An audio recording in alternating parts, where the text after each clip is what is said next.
Hello and welcome to my channel.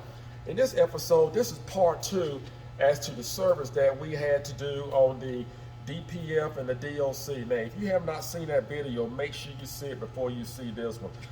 This video is going to cover why the DPF and the DOC was actually clogged up and why it had to be cleaned. We are going to serve the EGR system, and we're going to begin with that step by step. If you're not a subscriber, make sure you hit that button, become a subscriber right away. So let's begin. First thing we're going to do, we're going to remove this hose here, and we're going to take it apart right here and right here. We're going to use a 7/16.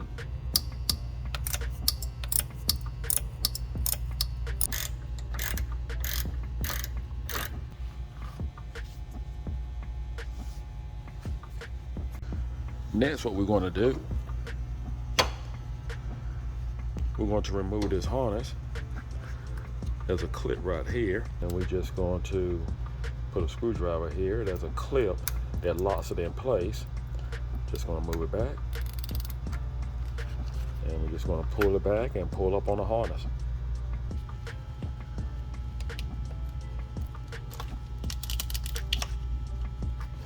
Next, we're going to use a 10mm. We're going to remove these bolts here along with the nut. I removed the 2 studs on this side here along with the nut, the 2 bolts over here that mounts down the EGR valve. We have removed these 2 bolts here, which took a 10mm to remove. Now we're going to remove this bolt here, these 2. We're going to need an 8mm, and this is the pipe that runs along from the EGR valve to the EGR cooler. We're going to leave it in place, but we need to loosen it up just to have the flexibility so we can remove the EGR valve and the housing.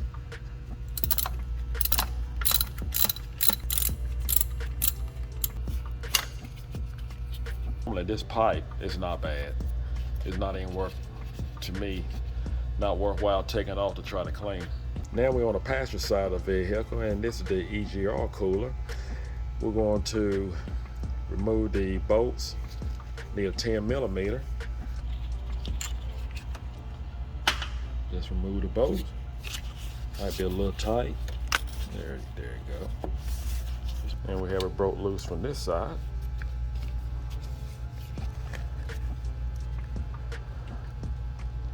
Just going to pull up on the EGR valve.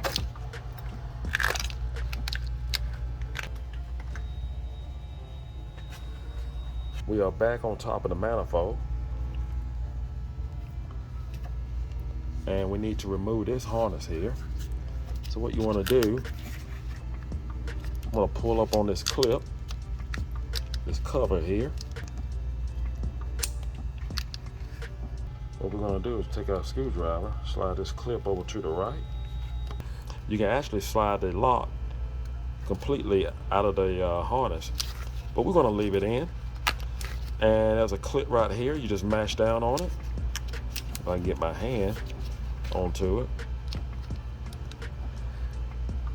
Just pull it out.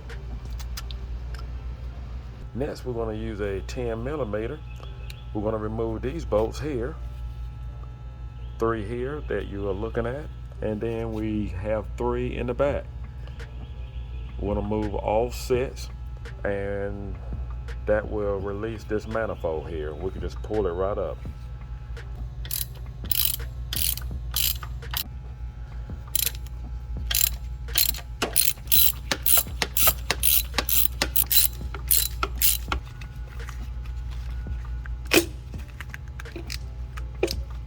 This harness out of the way.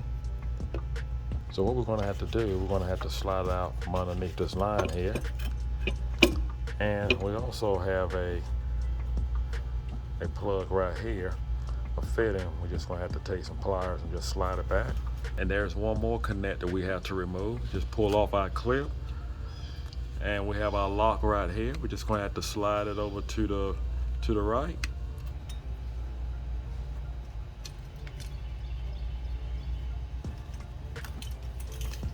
Then we just bring it straight out.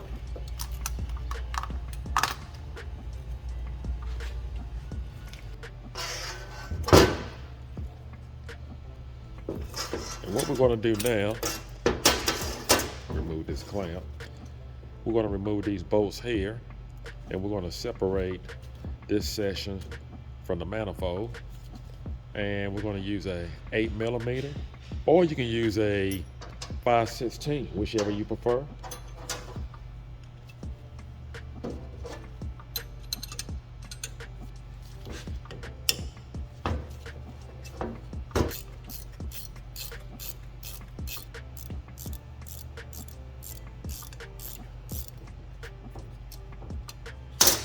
We have one bolt right in here.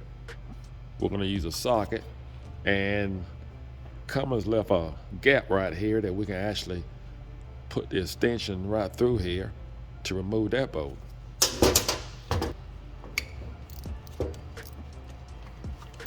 And we're going to put a screwdriver right here. See if we can just separate them. There we go.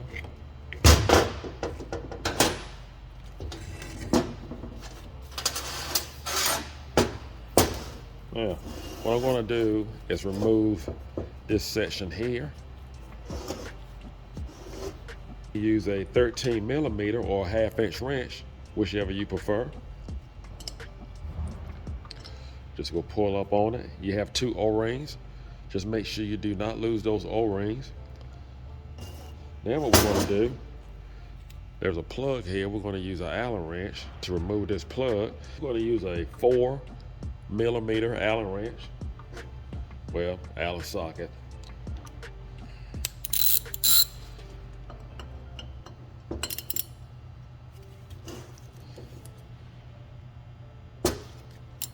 And it may be a little tight.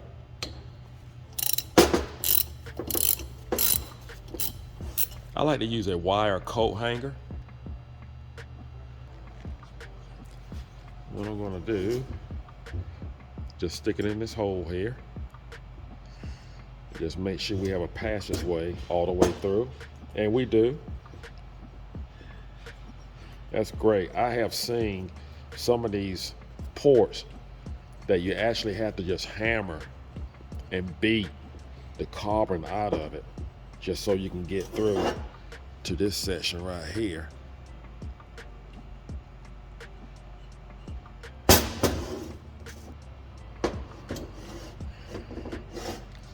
This is another one you want to be concerned about.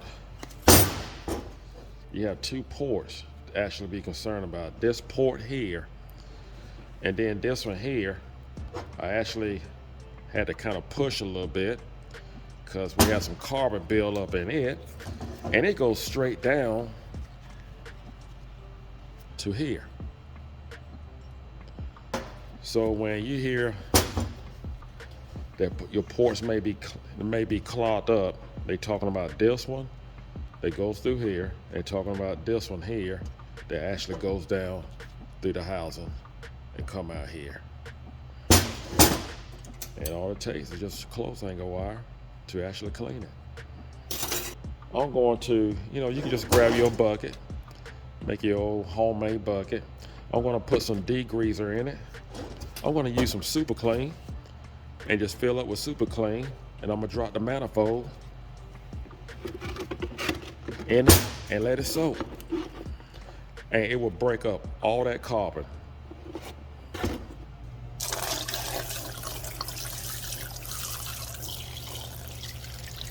Well, I like to let that sit and let it soak. And I like to at least give it about a good 6 hours. Most of the time I just let it sit overnight, and we'll take it from there. Well, I decided to let the manifold soak overnight, and this is what it looks like the next morning. See what we have here. I'm gonna take a water hose and just wash it off.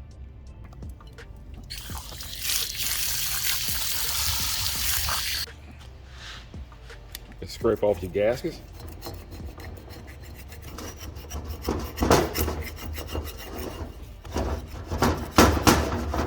What you want to do, you want to blow in the port.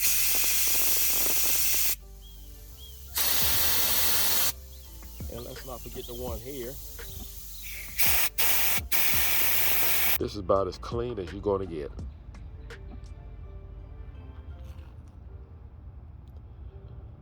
All right, we'll put our gaskets on.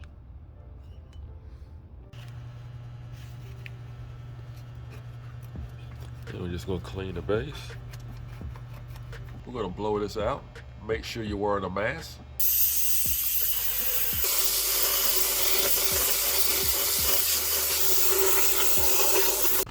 This is the gasket that we need for the manifold, for the base.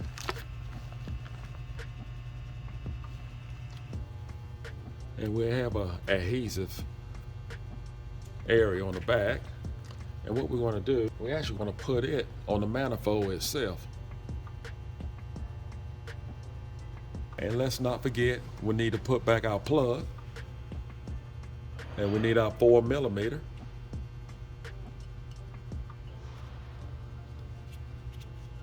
And you want to make sure you have your O-rings in place.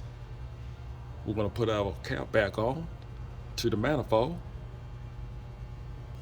And we're going to put back on our manifold.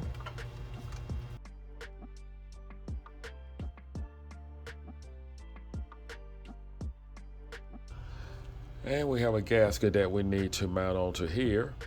And here's our part number, price range. All you have to do is just line it up. And normally I'll put this gasket on the manifold with it on the bench. I got a little bit ahead of myself, so that's okay. And we need to scrape off the old gasket that was on the EGR valve. Here's our new gasket. As you can see, that's the part number. We'll just lay our gasket right on top of the manifold.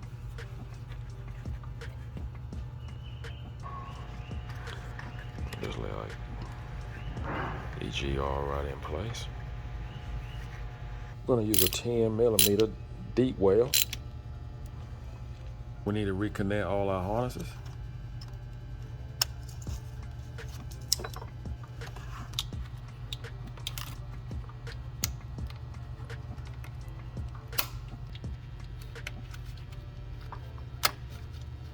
Now we're going to reconnect our pipe back to our EGR cooler that goes to the EGR valve. What we're going to do now, before we tighten up the bolts on both ends, we're going to put back our clamp. And again, you need your 8mm socket for your two bolts. You use an 8mm or 5/16. Then we're back at the EGR cooler. And again, you want to make sure you have your seal in place at the EGR cooler and the EGR valve. They both have a seal at the tube. And we'll place back on our pipe. Tighten down our clamp. Yeah, that's all it takes to clean your EGR system. Now, you see what happened. If you do not keep that EGR system clean, and it needs to be cleaned every 100,000 miles or at least once a year, whichever comes first. Listen, it would save you a lot of trouble, because you see what happened to my SCR, my DOC, and my DPF. And I had to send them off, and actually, they're clean. I just received them back. I hope you can see them, and it's good to have them back. But listen, make sure you keep it clean. You see what's all involved. It's a dirty process, but it's worth it in the long run. Just stay on top of it. Be ready for part 3. As we move on, we're going to put the filter system back together, and we're going to complete this system and get this vehicle back on the road again. Take care, and God bless.